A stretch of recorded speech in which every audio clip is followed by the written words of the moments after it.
Je m'appelle Chong-Yen Kim et j'ai 25 ans. Je vis seule depuis l'âge de 18 ans et je vois très peu mes parents.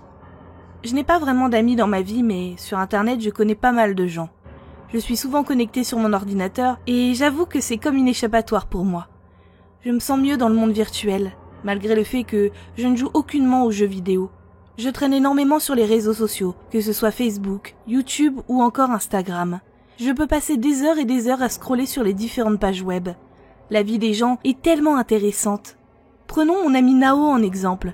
Il voyage très souvent et poste énormément de photos de ses différentes destinations. Sa vie est si remplie et je trouve qu'il a vraiment de la chance. Mais moi je n'aime pas voyager, je n'aime que regarder. Oui, c'est ça. J'aime être spectateur de la vie des autres. Je pense que comme ma vie n'est pas du tout intéressante, je me passionne de celle des autres. Maintenant que vous me connaissez un peu plus, je vais pouvoir vous raconter la chose la plus flippante qui a pu m'arriver. Je ne pourrai jamais oublier ce jour-là. C'était un jour où je m'ennuyais. J'avais déjà regardé toutes les actualités sur les différents réseaux sociaux où je traîne, et pour rire, j'ai donc décidé de taper mon propre nom dans la barre Google. Il y avait différentes personnes portant le même nom que moi. Il y en avait même des médecins, des athlètes, mais aussi beaucoup d'étudiants. Ils vivaient tous dans des endroits différents du pays. C'est fou, il y avait tellement de monde qui portait le même nom que moi. Je ne pensais pas qu'il était aussi commun que ça. Tandis que je visitais le profil des gens et des différents sites présentés sur la page Google, je suis tombée sur un lien dont la description disait ceci. Chong-Yen Kim, chaque fois que je pense à ce con, je veux juste frapper quelque chose. Hein? Qu'est-ce que... Intriguée par cette description, j'ai cliqué sur le lien. Ouais, je sais, la curiosité est un vilain défaut. Mais qu'est-ce que vous voulez? Vous n'auriez pas fait la même chose à ma place? Ça ressemblait juste à une page de profil que quelqu'un avait créée avec une rubrique de nouvelles publications. Je ne savais pas que les gens avaient encore ce genre de profil. J'ai fait défiler la page et je suis tombée sur une publication datant du 21 mars. Je sais que ce con de Chong-Yen Kim a parlé derrière mon dos. Je savais que c'était un connard. Ça m'a énervé toute la journée. La totalité des posts étaient juste des insultes envers une personne qui portait le même nom que moi. Ce mec prenait sa page de profil pour un défouloir en fait. Bien sûr, personne ne connaissait rien sur moi, mais bon.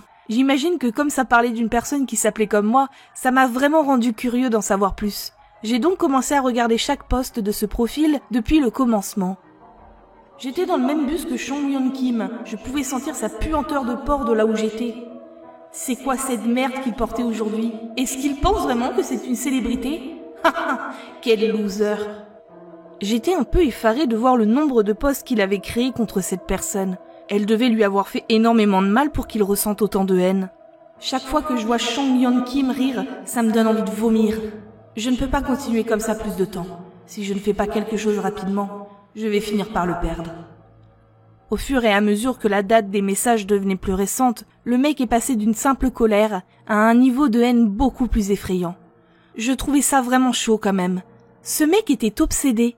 J'ai tout de même continué à lire les posts et je suis tombée sur celui du 1er juillet. Ça disait tout simplement « Tout est enfin prêt. T'es mort, t'es mort, t'es mort, t'es mort, t'es mort, t'es mort, t'es mort, t'es mort, t'es mort, t'es mort, t'es mort, t'es mort, t'es mort, t'es mort, t'es mort, t'es mort, t'es mort. » 1er juillet. Mais c'était aujourd'hui. Oh merde, c'était un putain de cinglé ce mec. Il me foutait vraiment les jetons. Pour m'aider à me calmer, j'ai décidé de poster le profil de ce mec sur mon profil Facebook pour le partager avec mes amis.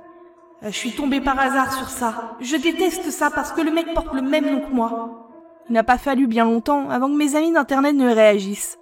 J'avais reçu les commentaires suivants. Mais arrête de lire ces conneries et va dormir, abruti va. Oh merde.